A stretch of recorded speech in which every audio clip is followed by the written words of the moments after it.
Olivier Merle, vous êtes l'invité de la librairie La Galerne pour Noir Négoce, publié par les éditions de Fallois.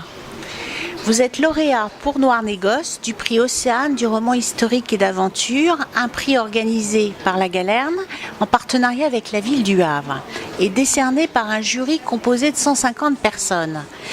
Que vous inspire ce prix ? Écoutez, un prix décerné par des lecteurs, c'est quelque chose de tout à fait différent qu'un prix décerné par des membres de jury qui seraient un nombre très réduit et qui auraient fait une sélection, on ne sait pas trop comment, et puis qui ensuite décideraient suivant des critères qu'on ne connaît pas très très bien. Un prix de lecteur, c'est tout à fait différent parce qu'un prix de lecteur, c'est un prix de la vérité.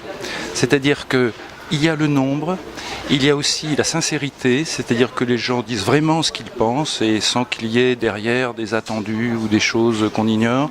Ils le font parce qu'ils ont aimé le livre. Alors, le choix a pu être difficile, mais vraiment, ça n'a pas de prix, si je peux dire, ce genre de prix, parce que oui, pour moi, c'est le prix de la sincérité. C'est quelque chose d'assez émouvant de penser que 150 personnes se sont penchées pendant très longtemps sur 6 livres, les ont lus très attentivement, ont réfléchi, ont vécu des émotions en lisant ces livres, et puis finalement, à un moment donné, ils décident. Et puis voilà, c'est tout à fait unique par rapport à un prix normal. Noir Négoce est un roman sur la traite négrière. Pourquoi avez-vous choisi ce sujet ? Alors, un peu par hasard, à vrai dire.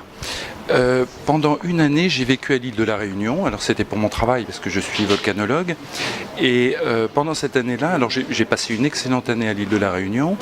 Il y a chez les Réunionnais un accueil qui est assez extraordinaire, c'est-à-dire que c'est un pays qui est très métissé.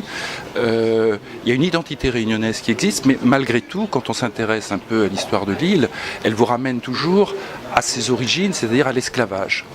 Et à la même époque est sorti, je me souviens, un livre d'un capitaine anglais qui était un capitaine négrier, qui racontait ces tristes aventures de capitaine négrier, et qui s'en vantait d'ailleurs, qui donnait les raisons justes pour lesquelles il faisait ce trafic.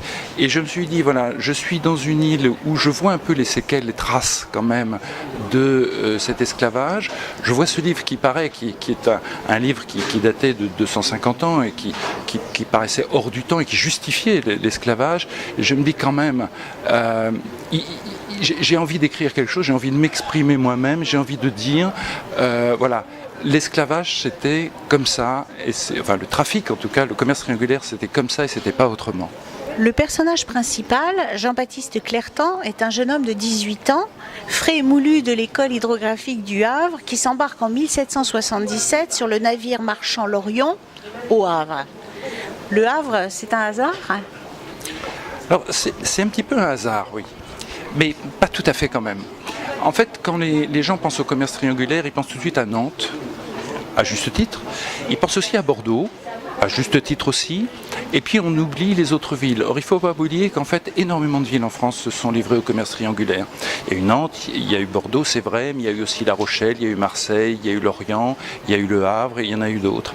Et je me suis dit, bon, ce serait peut-être plus original, plutôt que de faire partir mon héros de Nantes, de le faire partir d'une autre ville. J'ai appris incidemment que Le Havre avait été, au moment de la Révolution, était le deuxième port qui faisait ce commerce derrière Nantes, et je me suis dit, bon, alors si je ne choisis pas Nantes, je vais choisir Le Havre. C'est un petit peu comme ça que j'ai décidé pour Le Havre. Vous auriez pu choisir d'écrire un essai sur le sujet, vous avez choisi le roman. Et pourtant, votre livre est extrêmement documenté. Comment avez-vous travaillé et comment avez-vous fait vos recherches ? Alors il y a un gros travail en amont. C'est la responsabilité de l'écrivain, s'il fait un roman historique, d'aller d'abord faire une synthèse historique sur la question qu'il traite. Donc pendant plusieurs mois, je me suis immergé dans ce commerce triangulaire en lisant des articles, des thèses, des documents, des livres. J'ai contacté des historiens. Bon, j'ai essayé de faire moi-même une synthèse historique. Et pourquoi j'ai fait un roman et non pas un document ou un essai? Tout simplement parce que je voulais toucher le plus large public, et que pour toucher le plus large public, le roman, il n'y a pas mieux, je dirais, parce que beaucoup de personnes qui ne s'intéressent pas forcément au commerce triangulaire peuvent acheter ce livre et puis rentrer dans l'histoire parce que c'est le plaisir de la lecture, il y a des personnages, il y a une action, il y a de l'intrigue. Et ce faisant, eh bien, ils découvrent le commerce triangulaire dont on connaît finalement pas grand-chose. Souvent, hein. On croit savoir, mais dans le détail on ne sait pas. Et je pense que quand on interroge les gens, si on leur demandait par exemple, mais comment en Afrique on faisait pour récolter des esclaves, en général, je ne sais pas. Et dans les écoles, souvent, parce que c'est au programme aussi, hein, c'est étudié, dans les écoles, c'est placé souvent trop sur un plan philosophique et moral, mais pas assez sur le plan vraiment de la connaissance des faits les plus ignobles, je dirais, hein, les plus bruts. Et le roman permet de passer aussi par l'émotion. Par l'émotion, on retient mieux les choses. Voilà pourquoi j'ai décidé de faire un roman là-dessus. Vous écrivez, vous lisez aussi. Y a-t-il un livre ou un auteur que vous souhaitez partager avec vos lecteurs ? Alors un livre, c'est difficile d'extraire un livre parce que des romans, comme j'en ai lu beaucoup, il y en a beaucoup qui m'ont marqué. Mais peut-être je préférerais extraire une œuvre. Je pense que moi je suis fondamentalement j'aime les romans, les vrais romans, c'est-à-dire ceux qui ont des personnages, ceux qui ont des dialogues, ceux qui ont une intrigue, ceux qui ont de l'émotion. Et j'adore Simenon, je suis un passionné de Simenon. Il a écrit une quantité de livres qui est ahurissante, une quantité de romans énorme. Il y a très peu de déchets dans son œuvre, ce qui est assez extraordinaire. Sur plusieurs centaines de romans, il y a quelques romans qui sont pas bons, mais il n'y en a pas beaucoup. Et c'est quand même, je pense, l'un des plus grands romanciers de tous les temps, Simenon.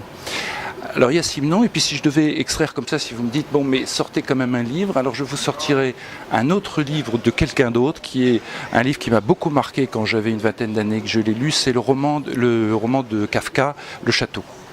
Le Château, c'est tellement mystérieux, je veux dire ça, il y a un rapport à une autorité inconnue qu'on ne voit pas, sur laquelle se heurte sans arrêt le héros, qui peut-être chez moi a réveillé quelque chose, j'en sais rien, mais qui est assez fascinant.